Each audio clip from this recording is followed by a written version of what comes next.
Bom, gente, hoje enquanto estávamos nos organizando aqui na cidade de São João para virmos aqui para a casa do nosso irmão Aécio, visitar, conhecer e orar aqui, né, consagrar o local, eu senti vontade de sair do carro. Estávamos esperando os irmãos que iriam nos trazer, né?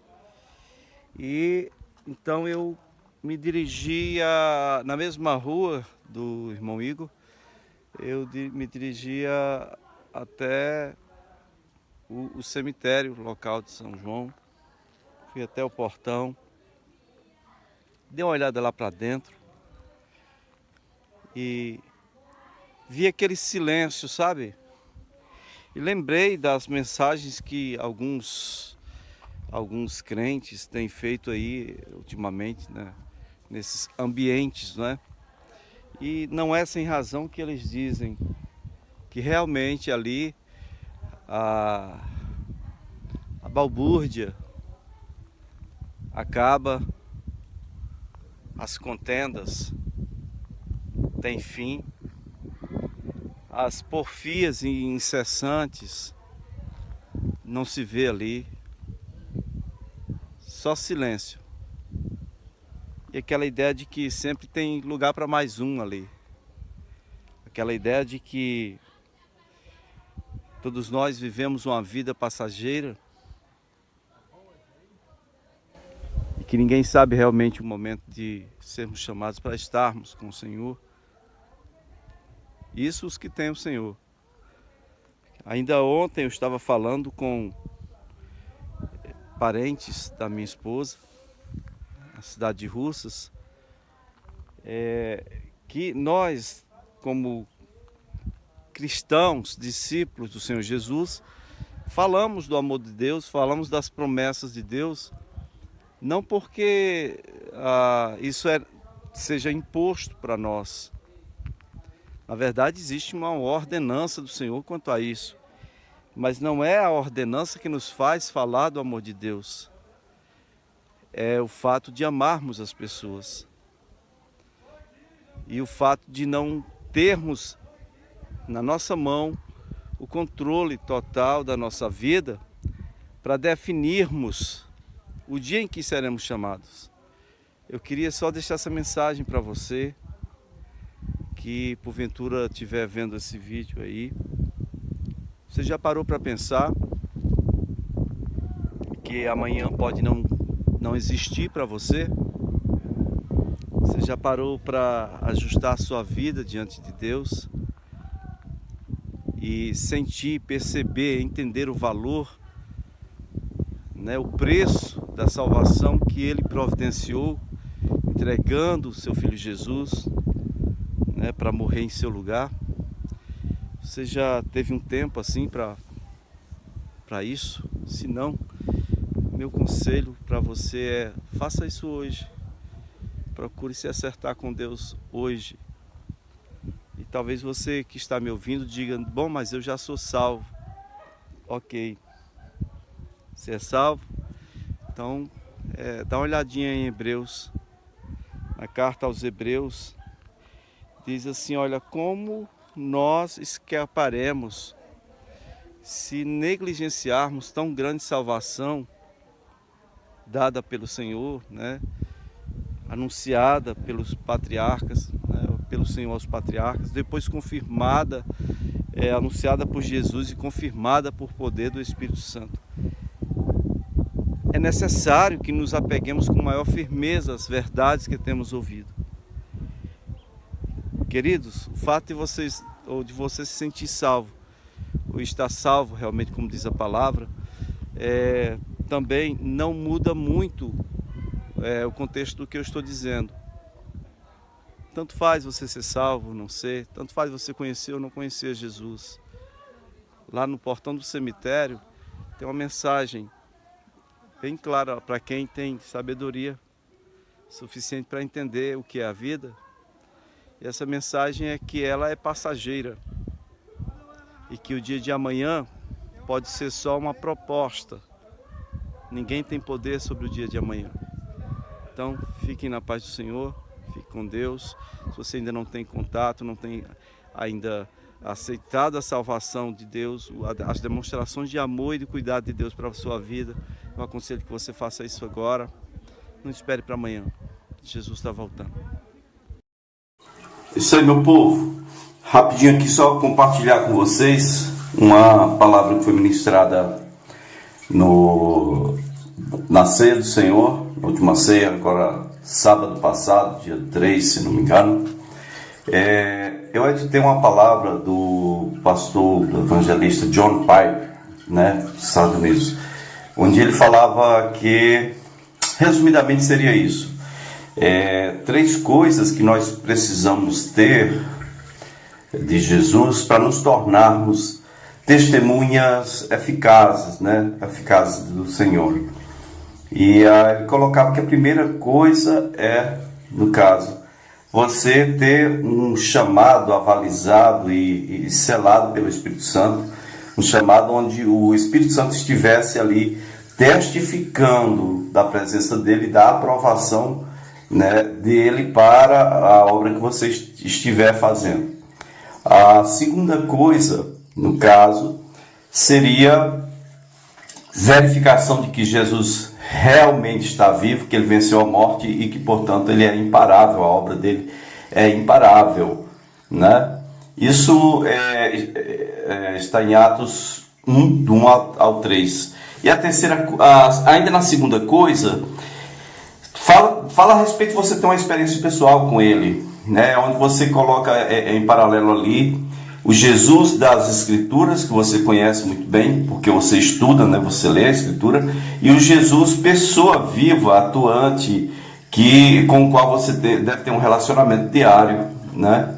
Tá certo? E a terceira e última coisa que ele coloca é aprender sobre, a gente deve aprender de Jesus sobre o reino, né? São essas coisas que estão lá em Atos 1, do 1 ao 3, dizendo o seguinte: Jesus passou 40 dias aparecendo a eles, né? Depois de ter morrido e ressuscitado. Então Jesus apareceu muitas vezes a eles, dando a entender que Jesus estava tirando todas as dúvidas deles quanto a ele ser o Messias ressurreto, né? E que realmente eles iriam estar agora convictos de forma pessoal, não porque alguém contou, mas ele tirou todas as dúvidas dos apóstolos nesse quesito, e também passou esses 40 dias ensinando sobre o reino. Nós sabemos pouco sobre o reino, né? O que a gente sabe é mais o que está escrito. E então é isso, a gente precisa aprender. Essas 3 coisas, elas vêm antes do versículo 8 de Atos 1, onde ele diz: permanecer em Jerusalém até que do alto sejais revestidos de poder, que no caso seria a 4ª coisa, né, necessária para que você e eu nos tornemos uma testemunha eficaz, eficiente do Senhor Jesus nessa terra que Ele nos deu. É isso aí, só queria compartilhar. Fique com Deus, passa esse vídeo para frente. Vambora, gente. Valeu. Muito bem, queridos. Como exemplo aqui, eu quero deixar a mensagem para vocês. É que essa semana nós falamos em Provérbios, capítulo 1, né? No versículo 22 até o final, até o versículo 30 ali. Onde o Senhor diz: mas o que me der ouvidos habitará seguro, tranquilo e sem receio do mal. E quando eu estava ministrando ontem no culto no lar, na terceira área número 3 lá, no Bom Nome, o Senhor me levou a entender que são 3 os níveis. Aí se trata não somente de 3 garantias, mas 3 níveis de relacionamento, aliança que nós devemos ter com Deus. Seguro, tranquilo e sem receio do mal. É uma sequência que existe aí. Primeiro, seguro, está falando de externo. O anjo do Senhor acampa-se ao redor dos que os temem e os livra. Seguro. Tranquilo, fala de algo interno, de tranquilidade, de paz. Vamos dizer assim, É algo mais interior, de alma, comportamento. E receio do mal, da mesma forma, é o nível mais profundo de aliança com Deus, onde ele quer ser a base de tudo, ao ponto de Paulo mesmo ter declarado: posso todas as coisas naquele que me fortalece. Eu estou bem certo que aquele, ele guardará o meu bom depósito até aquele dia. Ou seja, o Senhor, ele quer ter uma aliança da qual ele possa ser a base para a nossa existência. A ele a glória e o louvor para todos sempre, agora e para sempre. Amém. Eu falava sobre a questão de obediência a Deus, como forma de ser abençoado ou como tomar posse das bênçãos de Deus, da presença de Deus. Eu falava, inclusive, sobre o modismo atual, não tenho nada contra ser adorador, eu sou adorador, mas algumas coisas, como por exemplo, alguém aí tentando criar formas de atrair a presença de Deus, sendo que a Bíblia já mostra que pela obediência. E hoje, vamos dizer assim, no culto, na verdade, hoje ainda é domingo, estou gravando aqui, mas no culto, há pouco tempo, eu estava falando sobre a questão de temor do Pai, da paternidade, temor de Deus e a questão de intimidade. Nem entra tanto em comum uma coisa com a outra, não tem muita consonância. Vou explicar por quê. A intimidade, ela gera algo que é bom e que pode se tornar nocivo no sentido de se perder o temor. As promessas a respeito de intimidade com o Senhor, inclusive, estão relacionadas à questão de não se perder, de se ter o temor do Senhor. Salmos 25:14 diz que a intimidade do Senhor é para os que o temem, aos quais Ele revelará os segredos da sua aliança. Então, o que é intimidade com o Senhor? É temê-lo, vamos dizer assim, obedecer, não é só obedecer, é temer em tudo. Eu vou passear com você rapidinho aqui, só no livro de Salmo e Provérbio, alguns versículos para trazer a sua ideia mais sobre esse assunto de temor do Senhor. A Bíblia não fala muito de intimidade, mas ela fala muito de temor a Deus. Só no livro de Salmo 19:9 diz: o temor do Senhor é puro e permanece eternamente. As ordenanças do Senhor são verdadeiras e todas igualmente justas. Salmo 34:11: filhos, vinde e escutai-me, eu vos ensinarei o temor do Senhor. Salmo 101:10: o temor do Senhor é o princípio da sabedoria. Todos os que cumprem seus preceitos demonstram bom senso. Ele será louvado por toda a eternidade. Provérbios 1:7: o temor do Senhor é o princípio do conhecimento, mas os insensatos desprezam a sabedoria e a disciplina. Provérbios 2:5: então compreenderás o que significa o temor do Senhor e acharás o conhecimento de Deus. Provérbios 8:13: o temor do Senhor consiste em odiar o mal e rejeitar todo orgulho, arrogância, o mau comportamento e o falar perverso. Provérbio 9:10: o temor do Senhor é a chave da sabedoria, e conhecer a divindade, ou conhecer a Deus, é alcançar o pleno sentido do conhecimento. Provérbio 10:27: o temor do Senhor prolonga os dias da nossa existência, mas o tempo de vida dos perversos será abreviado. Provérbio 14:27: o temor do Senhor é fonte de vida e é capaz de nos afastar das ciladas da morte.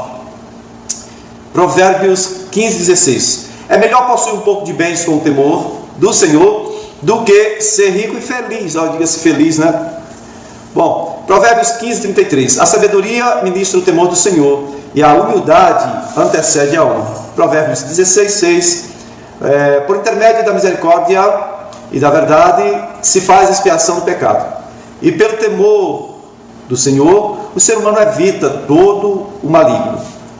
Provérbios 19:23: o temor do Senhor conduz à vida, quem ama sinceramente a Deus viverá em paz e segurança. Provérbios 22:4: a recompensa ao temor do Senhor e ao comportamento humilde são a riqueza, a honra e a vida. Provérbios 28:14, para encerrar: feliz a pessoa que vive sempre no temor do Senhor, mas o indiferente e o que se revolta contra o Senhor cairá em desgraça. Isso é Provérbios 28:14, ok?